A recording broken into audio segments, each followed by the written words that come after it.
Hi guys, how are you today? So today, as promised, we are going to do the review of passive voice, right? Probably last week we had a couple of problems identifying because probably we didn't remember or we didn't know. Hopefully that's not the case. But we didn't remember the structure and the use of passive voice. So basically, we use passive voice, right, when we want to focus on the object, on the thing that is receiving the action, and not on the subject.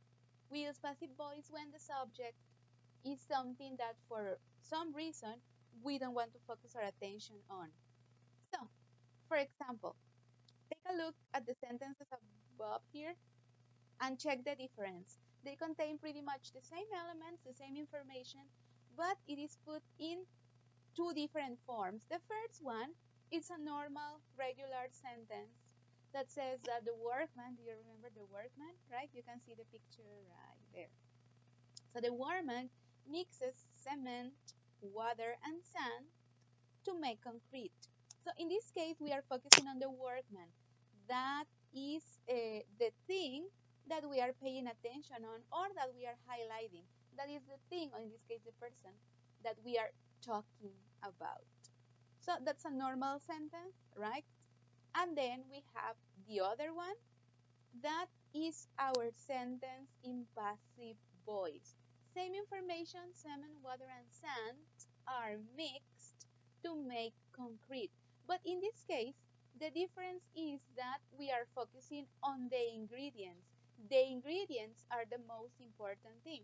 Probably because you are teaching someone to make concrete, probably because that is the information that the other person demanded, that the other person requested.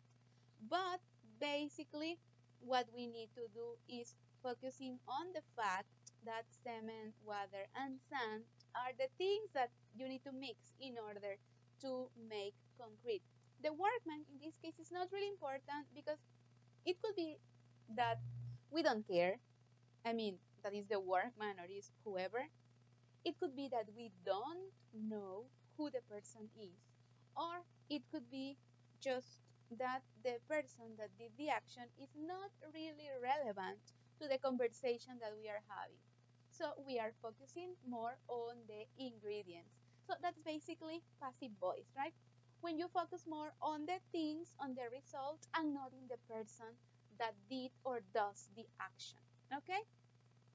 So that's basically passive voice. You can see there are a couple differences in the structure of both sentences. For example, the first one is that we moved the word cement, water, and sand from after the verb, from being the object to before the verb, to being the subject. Why? Because they are the most important. If you notice, our verb it's also a little bit different. We're going to analyze it in a second. And that the subject, the workman, just disappeared because we don't need to talk about him. Okay?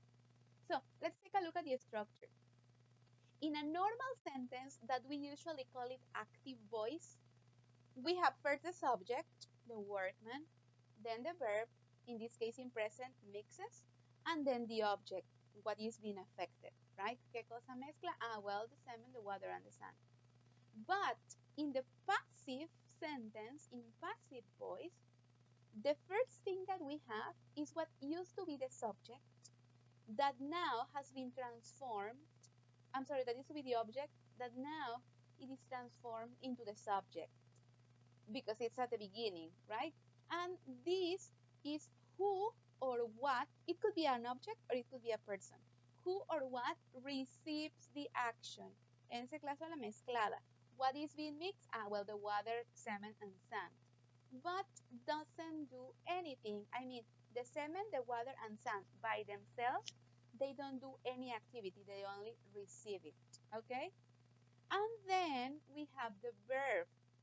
And in this case, the verb it's made from two elements. Element number one, the verb to be, that in this case is are because we're talking about plural, and the verb, the main verb in past participle, in this case mixed.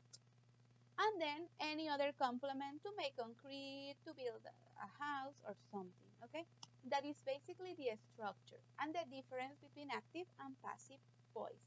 For passive voice, we need the element that was affected and then the verb that is made of verb to be and past participle. I'm going to show you that this structure is pretty much the same, and it doesn't matter in what tense we are talking about because we can use all the tenses that you want and that you know in passive voice. And they are basically the same structure. For example, we can say that cakes are made from flour, egg, and butter, for example, right? So we have right here verb to be and the verb in past participle. That is simple present because that is an universal truth. You know that cakes are usually made from flour, eggs, and butter. So you can see in blue the verb to be that is conjugated in present, and in red the past participle. But now check the other one. We have a house is being built in our neighborhood. So in this case, same elements but in a different tense. In this case, in present continuous because it's an action that is in progress as we are speaking. Okay? So we have in here the verb to be that is conjugated in present continuous. You know that present continuous is made of verb to be and ing. So that is the form that my verb to be is taken. And then the main verb is in past participle. A house is being built. Then we can also mention something in past. That's what we did last week, right? Stonehenge was constructed 5,000 years ago.